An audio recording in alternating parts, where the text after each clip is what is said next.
Well, welcome back, Yep. everyone. May is Stroke Awareness Month, and learning to spot the signs and symptoms of a stroke is critical in order to receive quick treatment. Well, Jaime Quellhorst, Executive Director of Nursing at Lima Memorial Health System, is here to talk to us about stroke awareness and treatment. So thank you for joining us, Jaime.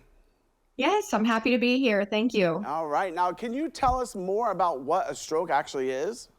Yeah, no, in simplest terms, it's just a disruption in the blood flow to the brain, and that deprives those brain cells of nutrients and oxygen. And that disruption can be caused by a blockage, or it can be caused because of a leakage within one of those vessels in the brain. Very important that you be able to identify that signs and symptoms of a stroke right away and get treatment right away. Right. Now we know stroke is a leading cause of death in the United States. However, it is also treatable and preventable, correct?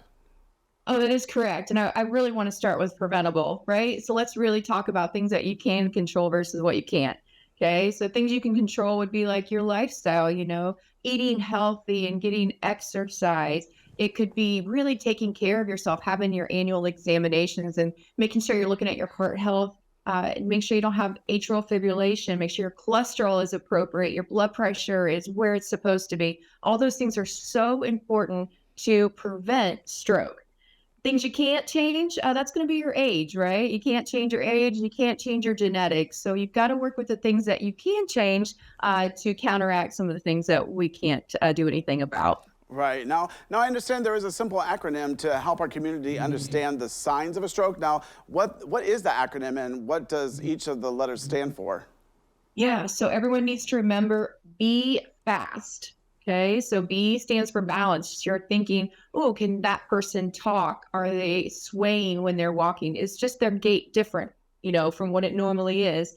Then you talk about the E, and that's your eyes. Do they have blurred vision? Okay, when you're looking at them, are their eyes being able to follow you? Then you get to F, and you're talking about face. You're looking at symmetry, right? Is their facial drooping on one side versus the other? Or if they smiled, does the cheeks only go up on one side? Or they raise their eyebrows? Is it just one side versus the other? You've got arms. You're just asking an individual, put your arms out for me. And you're going to see a drift to one side or the other if there's something going on neurologically. And then we talk about the S or speech, slurred speech, or inability to find words. So if you point to something like a clock, they should be able to identify what is that object. So those are some simple ways of asking people questions that'll help you identify a stroke. And then T is the most important as well, and that's called time, right? So if you identify a stroke, make sure you write down the last known well of someone or a loved one or yourself if you can, and then call 911. Very important to call 911. Right, and as you just mentioned 911, many people are still fearful of calling 911 or actually just going to the emergency center. But it is critical for them to call 911 for a stroke, correct?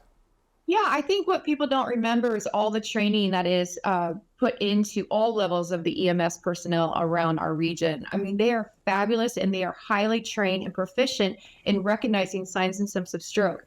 And what it does for us when people call 911 versus drive themselves in is that gives EMS time to contact us. And that gives us a 10 minutes heads up to say, all right, is our CAT scanner ready? Is lab down here? Is our neurologist ready to see this patient? So it really does give us appropriate time so we can treat people in a timely manner. Right. And what can someone expect when they arrive to the emergency center at Lima Memorial for a stroke? Absolutely. It's kind of a little hectic. So what happens is we are very proficient as well, where we know exactly what needs to be done. So as soon as someone enters our door and they say keywords, it prompts us to push that high alert button. And lots of people will come in the room and we're going to do lots of evaluations. We're going to be drawing blood. We're going to be taking someone to the CAT scan. We're going to have the ER physician. They're all board certified ER physicians here at Lima Memorial. We're going to have our neurologist on board.